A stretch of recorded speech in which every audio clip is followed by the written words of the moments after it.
Assalamualaikum warahmatullahi wabarakatuh. Perkenalkan, nama saya Muhammad Fauzan Farid Alhamdi, salah satu dosen yang mengajar di program studi agroteknologi Universitas Pembangunan Nasional Veteran Yogyakarta. Saya memiliki latar belakang pendidikan sarjana di program studi agroteknologi Universitas Jenderal Sudirman dan magister di bidang ilmu dan teknologi benih dari Institut Pertanian Bogor.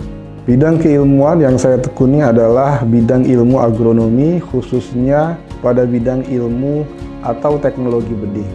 Oleh karenanya, di jurusan agroteknologi UPN Veteran Yogyakarta, saya dipercaya untuk mengampu beberapa mata kuliah terkait dengan hal seperti teknologi benih, produksi dan processing benih, kultur jaringan, serta keanekaragaman hayati.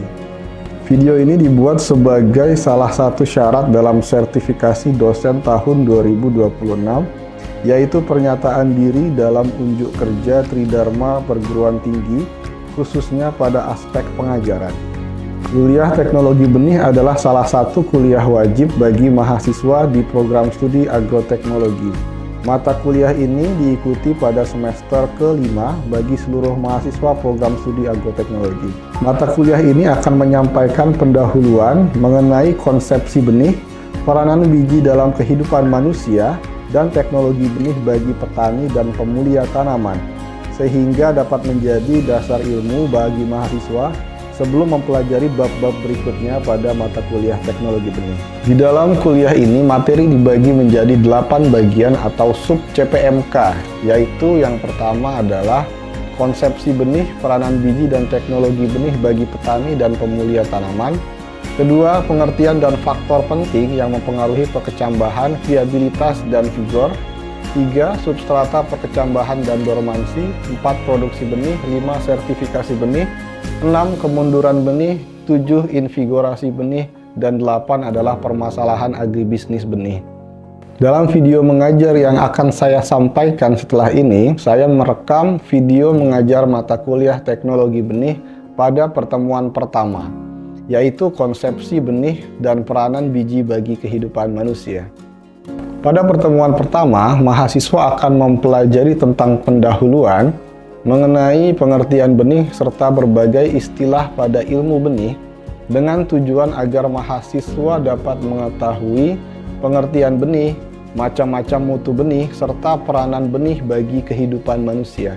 Komponen penilaian dalam mata kuliah teknologi benih yang direncanakan meliputi kegiatan kolaboratif atau case study dengan persentase nilai 60% yang dilaksanakan melalui tugas berkelompok. Mahasiswa diminta untuk membuat kelompok dan berdiskusi dari beberapa artikel jurnal mengenai pengujian benih, produksi benih, sertifikasi benih maupun segala macam permasalahan pada budidaya pertanian yang berkaitan dengan benih, lalu mempresentasikannya untuk didiskusikan bersama mahasiswa lainnya. Yang kedua, penilaian tugas dengan komponen persentase 10%, di mana mahasiswa akan mendapatkan tugas studi kasus mengenai substrat perkecambahan benih pada pertemuan ke-5 dan kemunduran benih pada pertemuan ke-12. Komponen lain adalah kuis yang memiliki persentase 10%, evaluasi tengah semester dengan persentase 10%, dan evaluasi akhir semester dengan persentase 10%. Dengan begitu, komponen terbesarnya terdapat pada case study, di mana mahasiswa dibenturkan dengan tantangan permasalahan dan diharapkan terjadi diskusi sesamanya di dalam kelas terkait dengan materi dan artikel jurnal yang mereka dapatkan. Metode pembelajaran yang digunakan dalam kuliah teknologi benih disesuaikan dengan materi yang ada pada setiap minggunya. Metode pembelajaran ceramah interaktif diberikan atau digunakan pada saat materi pendahuluan. Metode pembelajaran presentasi case study dan diskusi kelas antara mahasiswa dengan mahasiswa dan dosen dilakukan setelah mahasiswa mendapatkan materi-materi dari dosen. Metode pembelajaran kolaboratif atau case study diberikan pada masa-masa akhir perkuliahan untuk memvalidasi ilmu-ilmu yang telah diberikan dan menghubungkan dengan sumber lainnya berupa jurnal mengenai perbenihan. Assalamualaikum warahmatullahi wabarakatuh. Waalaikumsalam. Selamat siang mahasiswa semua, bagaimana kabarnya? Alhamdulillah. Sebelum kita mulai kuliah, mari kita berdoa ya. Berdoa menurut agama masing-masing dimulai. Ya, berdoa dicukupkan ya. Kali ini kita akan masuk ke mata kuliah teknologi benih ya. Sebelumnya kalian sudah mempelajari di semester 4, semester 3, semester 2 ya. Kaitannya dengan biologi ya, kemudian fisiologi tumbuhan. Nah, di semester 5 kalian akan mempelajari mengenai teknologi benih ya. Ya, ini adalah komponen penilaian ya. Nanti lengkapnya kalian bisa mengecek di laman Spada kita ya. Di situ ada deskripsi mata kuliah, kemudian setiap minggu apa saja yang akan kita pelajari ya. Untuk komponen penilaian kita mendapatkan 60% untuk presentasi ya. Nanti kalian akan diberikan topik masing-masing kelompok untuk melakukan presentasi, kemudian ada UTS dan UAS itu masing-masing 10% ya. Kemudian ada tugas itu 10% dan juga kuis ya. Sisanya nanti kalian bisa membaca di deskripsi mata kuliah ya. Ini adalah deskripsi singkat mata kuliah teknologi benih ya. Mata kuliah ini dirancang untuk membahas yang pertama adalah konsepsi benih, kemudian yang kedua peran teknologi benih bagi petani dan pemulia tanaman, yang ketiga adalah perkecambahan, viabilitas, vigor, dan dormansi, yang keempat yaitu cara memproduksi benih, yang kelima deteriorasi, dan keenam adalah permasalahan agribisnis benih ya. Kita masuk ke materi yang pertama yaitu konsepsi benih dan juga peran biji dalam kehidupan manusia gitu ya. Di sini ada 4 gambar ya. Ada beras, padi ya, singkong, batang singkong dan juga bawang merah. Dari 4 gambar ini kira-kira mana yang bisa kita anggap sebagai benih? Ada yang mau berpendapat? Ya, silakan. Yang termasuk benih menurut saya yang gambar padi, Pak. Gambar padi. Kenapa begitu? Karena itu merupakan hasil dari buah yang dimana itu hasil akhir dari hasil fotosintesis tanaman padi, sehingga hasil akhirnya itu buah atau bisa disebut dengan gabah. Ya, bukan hasil fotosintesis ya, tapi hasil penyerbukan kemudian pembuahan begitu ya. Ada lagi yang mau berpendapat? Kira-kira mana? Ya, silakan. Tentang yang dikatakan benih itu adalah ada 3 fungsi benih. Pertama ada kulit benihnya, kemudian ada cara makannya, kemudian ada utuh dari sapu benih. Iya, kira-kira yang mana dari 4 ini yang termasuk benih? Dari yang benih padi, Pak. Benih padi. Berarti singkong, stek singkong termasuk apa ya? Tidak termasuk ya. Kemudian bawang merah tidak termasuk benih. Kalau beras kira-kira termasuk benih atau tidak? Tidak bisa, karena beras tidak bisa kita tanam ya sebagai bahan tanam gitu ya. Jawabannya adalah padi, gabah padi, kemudian stek singkong dan juga umbi bawang merah itu kita bisa sebut sebagai benih begitu ya. Walaupun berbeda begitu ya. Ada yang merupakan benih generatif dan juga ada yang merupakan benih vegetatif begitu ya. Ini ada pengertian benih menurut Undang-Undang Nomor 12 Tahun 1992 begitu ya.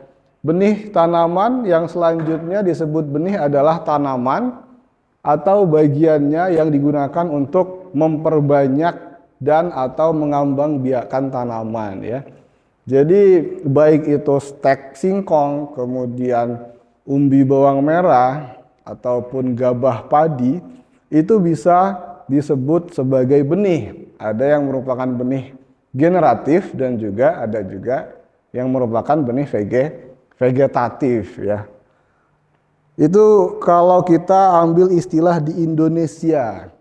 Tapi kalau kita ambil istilah secara internasional ya, ini berdasarkan kamus Oxford Dictionary ya. What is seed ya? Kemudian jawabannya adalah a flowering plant's unit of reproduction capable of developing into another such plant ya. Jadi dia spesifik mengungkapkan bahwa benih itu adalah flowering plant's unit of reproduction. Jadi bagian dari pembungaan yang akhirnya dia itu berubah menjadi biji yang siap ditanam gitu ya. Jadi kalau dalam istilah internasional benih itu atau seed itu spesifik pada benih generatif. Tapi kalau istilah di Indonesia benih itu bisa luas ya.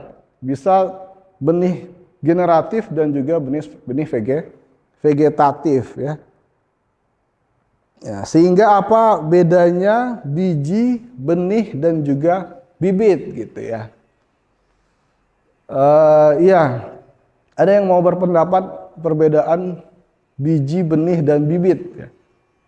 Mbak yang di belakang, ya boleh.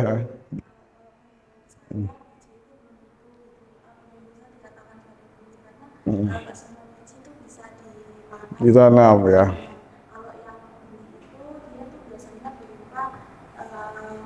Tapi dari hasil bilang kayak hasil dari pembungaan bisa juga dari dia yang akan membuktikan kalau bibit itu biasanya sudah berupa tanaman yang siap ditanam. Iya, kira-kira hampir benar jawabannya ya. Jadi kalau biji itu adalah istilah untuk konsumsi ya. Jadi ada perbedaan benih padi dan biji padi. Kalau kita mau menanam kembali, kita sebut sebagai benih. Tapi kalau kita tidak mau menanamnya kembali, kita sebut sebagai biji, begitu ya.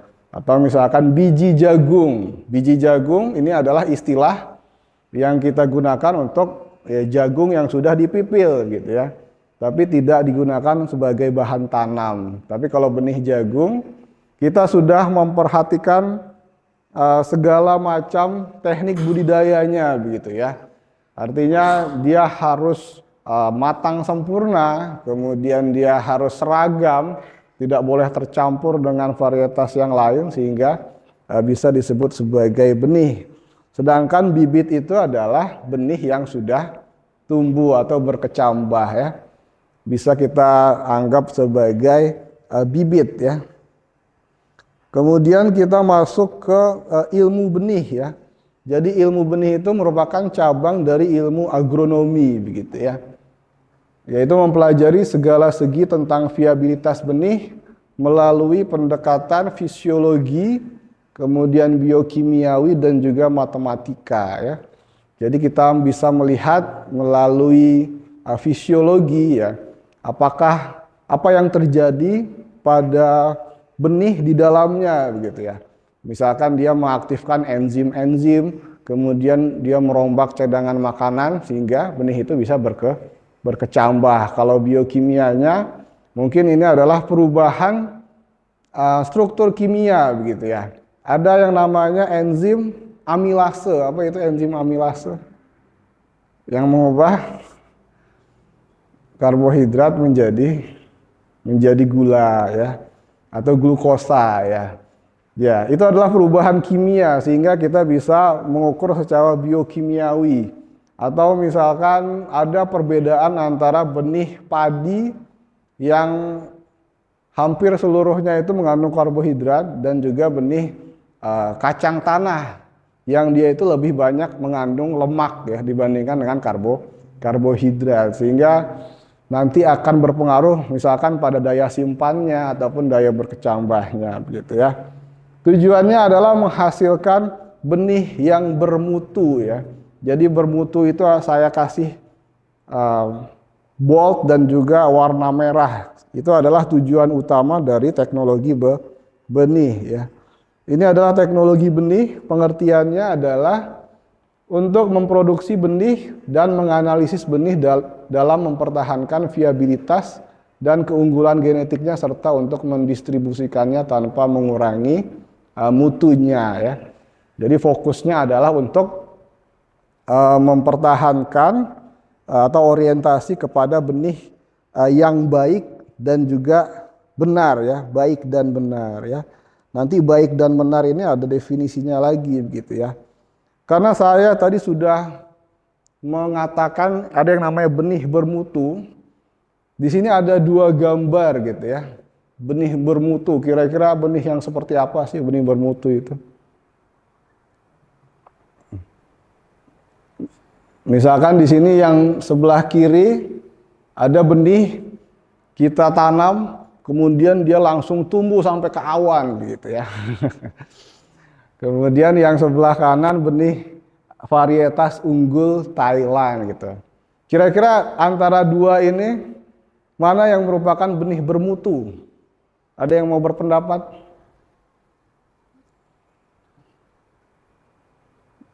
Yang kiri apa yang kanan?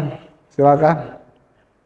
Kalau dari menurut saya dari dua gambar yang di depan ini, benih bermutu itu yang sebelah kanan, Pak. Yang sebelah kanan. Alasannya dari judulnya aja udah unggul. Kemudian mungkin dari kemasannya juga kalau dilihat mungkin udah bersertifikasi gitu. Oh iya. Mungkin ada sertifikasi ada bahwasanya pedagang mungkin bermutu. Ada unggulan-unggulan yang dimunculkan oleh mereka sendiri. Oh, ada lagi pendapat lainnya? Ada yang bilang yang kiri mungkin gitu. Yang benih bermutu begitu ya. Oke, iya monggo. Saya yang bermutu memang yang kanan juga. Yang kanan. Karena kan benih ini sudah diseleksi dan sudah diteliti sehingga dia menghasilkan suatu tanaman untuk yang memiliki suatu kelebihan tertentu. Iya. Yang ada suatu tujuannya seperti mungkin hasilnya ataupun ketahanan tanamannya terhadap hama, penyakit dan musim untuk agar dia produksinya maksimal. Kalau yang kiri itu dia hanya tumbuh saja, tapi tujuan dari tanaman ini tumbuh itu belum spesifik. Oh ya, terima kasih ya. Ada dua jawaban yang sebenarnya hampir mirip begitu ya. Dua-duanya menjawab yang kanan ya. Jawabannya betul apa salah? Salah ya. Jadi, nah ada perbedaan antara benih dan varietas. Jadi kalau kita sampaikan benihnya itu sudah melakukan terjadi yang namanya proses seleksi, kemudian kita mendapatkan tanaman yang unggul gitu ya. Itu disebut sebagai varietas ya. Sedangkan benih bermutu itu bukan itu gitu ya. Jadi benih itu adalah bahan atau biji yang digunakan untuk menanam dan menghasilkan tanaman baru. Sedangkan kalau varietas itu adalah jenis atau kelompok tanaman yang memiliki sifat atau ciri khas tertentu gitu ya. Sehingga kesimpulannya benih itu parameternya adalah bermutu. Sedangkan kalau varietas tolok ukurnya adalah unggul. Jadi benih itu benih bermutu. Sedangkan kalau varietas adalah varietas unggul begitu ya. Jadi ya, sehingga pasti kalian bertanya-tanya begitu ya, apa sih sebenarnya benih bermutu itu ya? Jadi benih bermutu itu ada 4 syaratnya ya, yaitu 4 mutu benih. Yang pertama adalah mutu fisik, kemudian mutu fisiologis, dan juga mutu genetik, dan yang keempat adalah mutu patologis begitu ya. Mutu benih dapat dinilai untuk dalam bentuk populasi begitu ya, tapi tidak bisa dinilai dalam bentuk individu. Misalkan kalian punya pohon kelapa gitu ya, jatuh buahnya satu ya, kita tidak bisa menilai mutu benih kelapa itu. Tapi kalau kalian punya lahan padi, misalkan 100 meter ya, kalian panen semua, kemudian kalian mau jadikan benih gitu ya, kita bisa menilai mutu benihnya karena dia terdapat populasinya cukup banyak ya. Tapi kalau hanya dalam bentuk individu, persatuan, kita tidak bisa menilai apakah benih itu bermutu atau tidak begitu ya. Nah, ini adalah mutu yang pertama, yaitu adalah mutu fisik ya. Jadi syaratnya ada 2, yaitu murni dan juga utuh ya. Jadi kalau murni itu adalah Dia tidak ada campuran dari varietas yang lain ya. Karena dalam benih kita harus mengedepankan yang namanya keseragaman ya. Misalkan kita memproduksi benih dalam satu kawasan lahan, tidak boleh berbeda-beda varietasnya, harus sama begitu ya. Sehingga ketika kita mau menjual benih, ini jelas identitasnya ya, asal usulnya dari mana sehingga diperoleh tanaman yang berkualitas dan berproduksi yang seragam begitu ya. Dan yang kedua adalah benih itu harus utuh. Nah, syarat utuh itu ada 3. Yang pertama, dia minimal ada yang namanya embrio. Yang kedua, ada yang namanya cadangan makanan. Dan yang ketiga, ada yang namanya testa atau kulit benih ya. Kalau sudah ada 3 ini, itu bisa disebut sebagai benih yang utuh sehingga mutu fisiknya menjadi baik ya. Ya, ini adalah gambar dari contoh benih dikotil begitu ya. Benih yang berkeping 2 ya. Jadi di benih dikotil kita punya yang namanya kotiledon ya.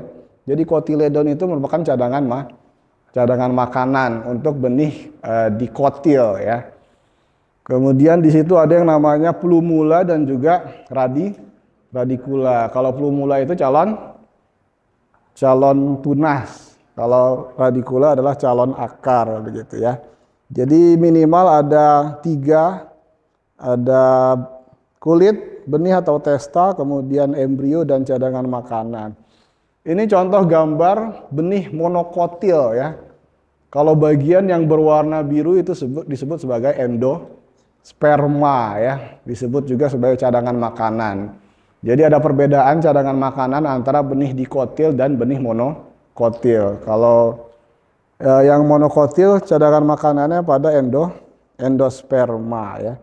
Ya, masuk ke mutu benih yang kedua yaitu mutu fisiologis ya.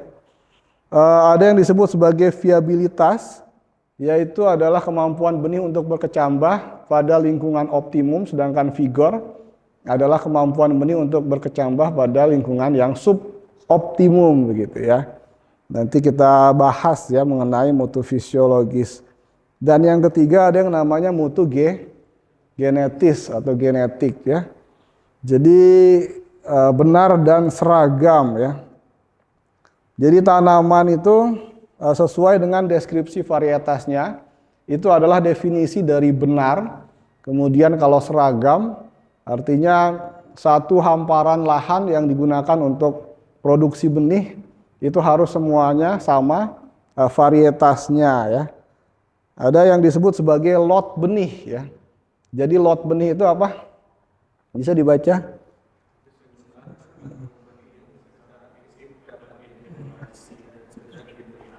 Ya, jadi benih yang secara fisik dapat diidentifikasi dan sudah diberi nama. Misalkan ada varietas unggul, kemudian kita tanam di sebuah hamparan begitu ya. Kita panen, kemudian kita kumpulkan benihnya, itu disebut sebagai satu lot benih gitu ya. Jadi satu hamparan itu satu lot begitu ya. Yang terakhir ada yang namanya mutu patologis ataupun saniter ya. Jadi mutu patologis ini bebas dari yang namanya seedborne patogen ya, atau patogen tular benih gitu ya. Nanti bagaimana cara mengidentifikasikannya nanti kita akan pelajari di pertemuan berikutnya ya. Sehingga benih itu harus baik dan benar ya. Tadi saya sebelumnya sudah menyampaikan harus baik dan benar ya. Kalau baik itu terdapat pada mutu fisik, mutu fisiologis, dan juga mutu patologis. Tiga-tiga ini harus baik. Tapi kalau yang benar itu terdapat pada mutu genetis ya. Jadi kalau mutu genetis itu harus benar, mutu fisik dan mutu fisiologis harus baik. Begitu juga dengan mutu patologis ya. Ini adalah pertanian sebagai sebuah sistem ya. Jadi ada yang namanya perakitan varietas oleh pemulia, kemudian didukung oleh produksi benih ya. Jadi produksi benih ini sangat penting untuk mendukung keberlanjutan program pertanian. Ketika benihnya bermutu, maka produksinya akan menjadi maksimum sehingga mendapatkan nilai tambah gitu ya. Nah, ini kalau kita tarik ke belakang lagi ketika zaman manusia purba gitu ya. Jadi pentingnya benih itu secara struktural ada 5. Yang pertama adalah kehidupan tanaman itu sendiri ya. Misalkan tanaman itu butuh yang namanya reproduksi, kemudian preservation. Apa itu preservation? Ya, atau pelestarian gitu ya. Kemudian yang ketiga adalah survive. Jadi setiap makhluk hidup itu memiliki naluri ya untuk mempertahankan spesiesnya gitu ya. Misalkan kalian nanti sudah lulus gitu ya, pasti punya naluri untuk punya keturunan. Tapi jangan asal kawin gitu ya, harus menikah begitu ya. Sehingga itu adalah naluri kita sebagai manusia gitu ya. Kemudian yang kedua adalah kehidupan manusia dan binatang. Jadi biji itu juga berperan pada kehidupan manusia dan binatang ya, sebagai bahan makanan begitu ya, dan juga sebagai pangan ya. Kemudian yang ketiga adalah kepentingan, keindahan, estetika dan juga keagamaan. Contohnya adalah Demitur sebagai dewa serealia gitu ya. Kemudian Ceres sebagai dewa gandum ya. Jadi banyak juga istilah dalam agama yang menggunakan biji. Kalau di Islam itu ada perumpamaan orang yang sedekah gitu ya. Seperti kita menanam biji, kemudian tumbuh mi'ata habbah, 100 biji gitu ya. Kemudian kita tanam lagi, dari satu ini jadi 700 gitu ya. Jadi satu kali kebaikan itu sama dengan 700 pahala, kira-kira seperti itu ya. Dan yang keempat itu adalah kepentingan alam semesta dan juga kepentingan politik ya. Jadi kalau alam semesta itu seperti industri, kemudian menyerap tenaga kerja ya. Dan yang terakhir adalah kepentingan untuk pengembangan ilmu pengetahuan ya. Jadi semakin banyak yang kita pelajari pada benih, maka ilmunya akan semakin berkembang. Ini akan mendukung pertanian yang ya berkelanjutan begitu ya, sehingga bisa digunakan oleh manusia setelahnya ya. Ya, saya rasa cukup sekian dari saya. Saya akhiri dengan peribahasa Jepang namanya Tane Hansaku ya. Artinya adalah benih itu adalah setengah kesuksesan. Jadi kalau kita sudah memiliki benih yang bermutu ya, kita akan 50% kita pasti berhasil ya. Apakah itu faktor pupuk dan lain sebagainya, itu hanya 20 atau 10% begitu ya. Sampai di sini ada pertanyaan? Ya, silakan. Sebelumnya perkenalkan, saya Aldi Saputra. Ya. Izin bertanya Pak, tadi mengenai mutu fisik benih. Tadi kan di situ terdapat 3 ciri-ciri, salah satunya tuh 3 ciri-ciri dari benih utuh. Salah satunya tuh cadangan makanan, kulit dan embrio. Nah, bagaimana jika ada kasus kalau misalnya biji ini sudah kehilangan setengah dari cadangan makanannya atau tinggal separuh gitu? Iya, masih setengah begitu ya. Ya, benih itu masih bisa dikatakan sebagai benih yang utuh ya. Karena dia masih memiliki embrio, kemudian cadangan makanan walaupun cuma setengah, dan juga yang terakhir adalah kulit benih ya. Ya, walaupun dia hanya setengah, tapi kita berasumsi bahwa benih itu ketika ditanam masih bisa tumbuh karena dia masih memiliki cadangan makanan. Berbeda kalau misalkan cadangan makanannya sudah hilang begitu ya. Kita tidak bisa menanam benih itu ya. Misalkan kita harus menggunakan contohnya kultur jaringan gitu ya, untuk mempertahankan agar benih itu tetap hidup begitu ya. Ada lagi pertanyaan?